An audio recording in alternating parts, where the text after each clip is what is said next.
श्री जगदम्बिकाय नमः। ओम ऐं ह्रीं क्लीं चामुण्डाय विच्चे। श्रीमद्देवी भागवत महापुराण षष्ठ स्कंध। अतः चतुर्दशो अध्याय। राजा निमिष और वशिष्ठ का एक दूसरे को शाप देना। वशिष्ठ का मित्रावरुण के पुत्र के रूप में जन्म लेना। जन्मेजय बोले, हे महाभाग, ब्रह्मा के पुत्र मुनि वशिष्ठ का मैत्रावणी यह नाम कैसे पड़ा? हे वक्ताओं में श्रेष्ठ, किस धर्म अथवा गुण के कारण उन्होंने यह नाम प्राप्त किया? उनके नाम पढ़ने का कारण मुझे बताइए। व्यास जी बोले, हे नृपश्रेष्ठ, सुनिए। वशिष्ठ जी ब्रह्मा के पुत्र है। उन महातेजस्वी ने निमि के शाप से वह शरीर त्याग कर पुनः जन्म लिया। हे राजन, उनका जन्म मित्र और वरुण के यहाँ हुआ था, इसलिए इस संसार में सर्वत्र उनका मैत्रावणी यह नाम विख्यात हुआ। राजा बोले, राजा निमि ने ब्रह्मा जी के पुत्र धर्मात्मा वशिष्ठ को शाप क्यों दिया? राजा का वह दारुण शाप मुनि को लग गया, यह तो आश्चर्य है। हे मुने, निरपराध मुनि को राजा ने क्यों श्राप दे दिया? हे धर्मज्ञ, उस शाप का कारण यथारूप में बतलाइए। व्यास जी बोले, इसका सम्यक रूप से निर्णीत कारण तो मैं आपको पहले ही बता चुका हूँ। हे राजन, यह संसार माया के तीनों गुणों से व्याप्त है। राजा धर्म करे और तपस्वी तप करे, यह स्वाभाविक कर्म है, परंतु सभी प्राणियों का मन गुणों से आबद्ध रहने के कारण विशुद्ध नहीं रह पाता।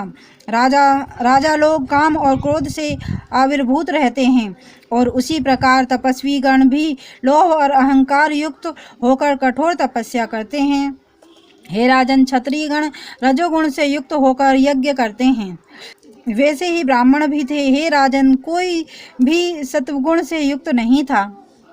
ऋषि ने राजा को शाप दिया और तब राजा ने भी मुनि को शाप दे दिया। इस प्रकार देववशात दोनों को बहुत दुख प्राप्त हुआ। हे राजन, इस त्रिगुणात्मक जगत में प्राणियों के लिए द्रव्य शुद्धि, क्रिया शुद्धि और उज्ज्वल मन शुद्धि दुर्लभ है।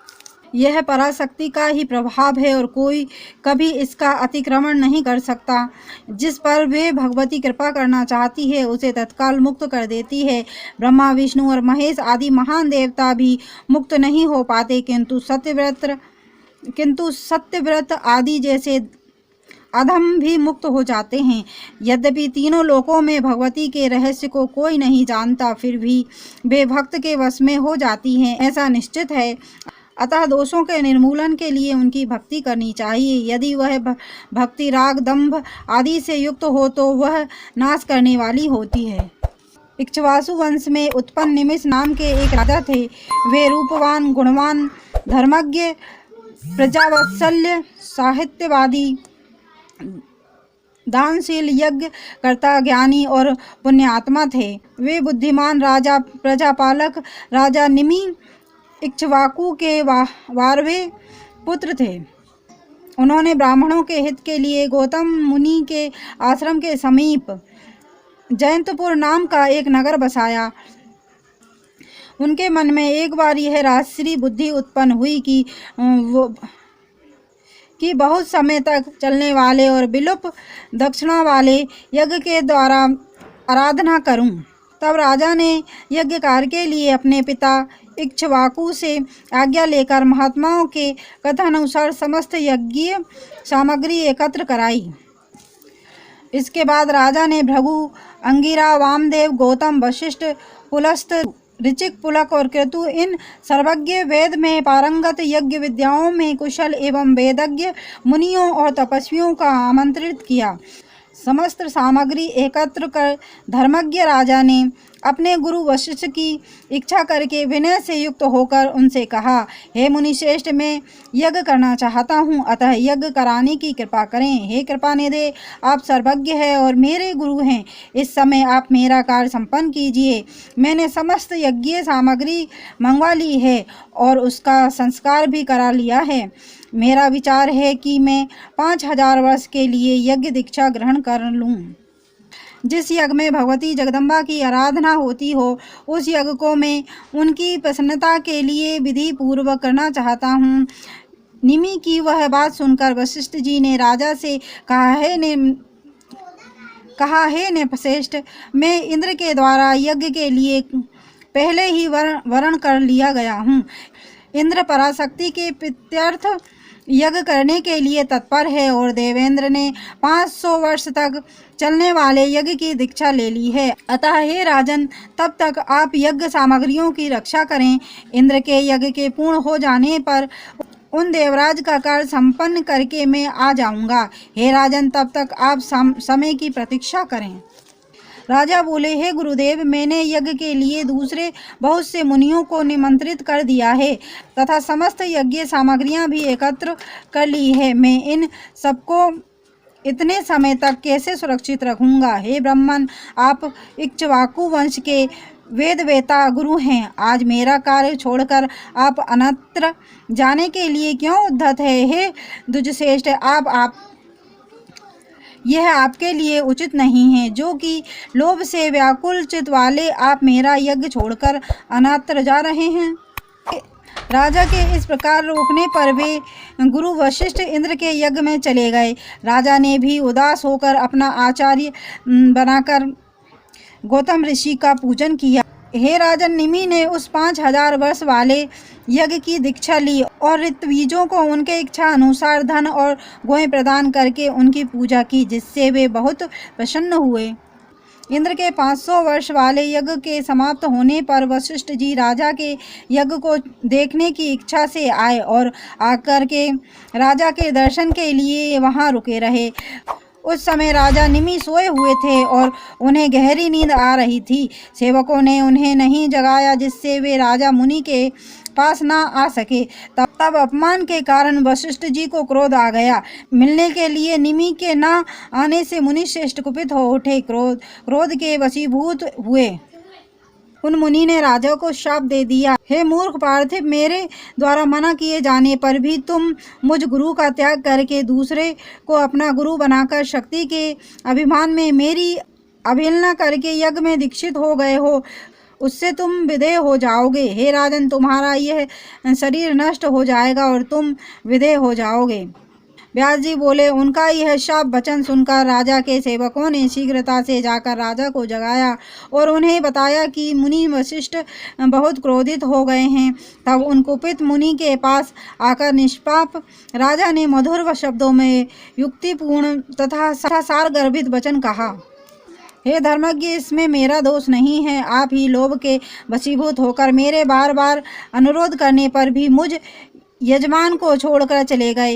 हे विप्रवर, हे ब्राह्मण, श्रेष्ठ ब्राह्मण को सदा संतोष रखना चाहिए। धर्म के इस सिद्धांत को जानते हुए भी ऐसा निंदित कर्म करके आपको लज्जा नहीं आ रही है? आप तो साक्षात ब्रह्मा जी के पुत्र और वेदांगों के सर्वश्रेष्ठ ज्ञाता है, तो भी आप ब्राह्मण धर्म की अत्यंत कठिन और सूक्ष्म गति को नहीं जानते। आप दोष मुझ में आरोपित करके आप मुझे व्यर्थ ही शाप देना चाहते हैं। सज्जनों को चाहिए कि क्रोध का त्याग कर दें, क्योंकि यह चांडाल से भी अधिक दूषित है। क्रोध के वशीभूत होकर आपने मुझे व्यर्थ ही शाप दे दिया, अतः आपकी भी यह क्रोध युक्त देह आज ही नष्ट हो जाए। इस प्रकार राजा के द्वारा मुनि और मुनि के द्वारा राजा शापित हो गए और दोनों एक दूसरे से शाप पाकर बहुत दुखी हुए। तब वशिष्ठ जी अत्यधिक चिंतातुर होकर ब्रह्मा जी की शरण में गए और उन्होंने राजा के द्वारा प्रदत्त कठिन शाप के विषय में उनसे निवेदन किया। वशिष्ठ जी बोले, हे पिताजी, राजा निमि ने मुझे श्राप दे दिया है कि तुम्हारा यह शरीर आज ही नष्ट हो जाए। अतः शरीर नष्ट होने से प्राप्त कष्ट के लिए मैं क्या करूं? इस समय आप मुझे यह बताइए कि दूसरे शरीर की प्राप्ति में मेरे पिता कौन होंगे? हे पिताजी, दूसरे देह में संबंध होने पर भी मेरी स्थिति पूर्ववत ही रहे। इस शरीर में जैसा ज्ञान है वैसा ही उस शरीर में भी रहे। हे महाराज, आप समर्थ हैं, मुझ पर कृपा करने योग्य है। वशिष्ठ की बात सुनकर ब्रह्मा जी अपने उस पुत्र से बोले, तुम मित्रा वरुण के तेज हो, अतः इन्हीं में प्रवेश करके स्थिर हो जाओ। कुछ समय बाद तुम उन्हीं से आयोनिज पुत्र के रूप में प्रकट होंगे, इसमें संदेह नहीं है। इस प्रकार पुनः शरीर प्राप्त करके तुम धर्मनिष्ठ प्राणियों के सुहृदय, वेद वेता, सर्वज्ञ और सबके द्वारा पूजित होंगे। पिता के ऐसा कहने पर वशिष्ठ जी प्रसन्नता पूर्वक पितामह ब्रह्मा जी की परिक्रमा करके और उन्हें प्रणाम करके वरुण के वास स्थान को चले गए। वशिष्ठ जी ने अपने उत्तम देह का त्याग करके मित्र और वरुण के शरीर में जीवांश रूप में प्रवेश किया। हे राजन, किसी समय परम सुंदरी अप्सराएं उर्वशी अपनी सखियों के साथ स्वेच्छा पूर्वक मित्रावरुण के स्थान पर आई। हे राजन, उस रूपवान से संपन्न दिव्य अप्सराओं को देखकर वे दोनों देवता कामातुर हो गए और समस्त सुंदर अंगों वाली उस मनोरम देव कन्या से कहने लगे, हे प्रशस्त अंगों वाली विवश तथा व्याकुल, हम दोनों का तुम वरण कर लो, और हे वर वरणी, तुम अपनी इच्छा के अनुसार इस स्थान पर विहार करो। उनके इस प्रकार कहने पर वह देवी उर्वशी मन स्थित करके मित्रा वरुण के घर में उन दोनों के साथ विवश होकर रहने लगी। प्रिय दर्शन वाली वह अप्सरा उन दोनों के भावों को समझकर वहीं रहने लगी। देव शांत वहां रखे हुए एक आवरण रहित कुंभ में दोनों का वीर स्खलित हो गया, और हे राजन, उसमें से दो अत्यंत सुंदर मुनि कुमारों ने जन्म लिया। उनमें पहले अगस्त्य थे और दूसरे वशिष्ठ थे। इस प्रकार मित्र और वरुण के तेज से वे दोनों ऋषि श्रेष्ठ तपस्वी प्रकट हुए। महातपस्वी अगस्त्य वाले अवस्था में ही वन चले गए, और महाराज इक्ष्वाकु ने अपने पुरोहित के रूप में दूसरे बालक वशिष्ठ का वरण कर लिया। हे राजन, आपका यह वंश सुखी रहे, इसलिए राजा इक्ष्वाकु ने वशिष्ठ का पालन पोषण किया, और विशेष रूप से इन्हें मुनि जानकर वे अत्यंत प्रसन्न हुए। इस प्रकार शाप के कारण मित्रावरुण के कुल में वशिष्ठ जी के अन्य शरीर की प्राप्ति का समस्त आख्यान मैंने आपको बता दिया। इति श्रीमद्देवी भागवते महापुराणे अष्टादशसहस्रस्यां संहितां षष्ठस्कन्धे वशिष्ठ्य मैत्रावरणी रीतीनां वर्णनम नाम 14 अध्याय। और देवी भागवत की महिमा सुना अगर आपको पसंद है तो चैनल को लाइक एंड सब्सक्राइब करें। धन्यवाद।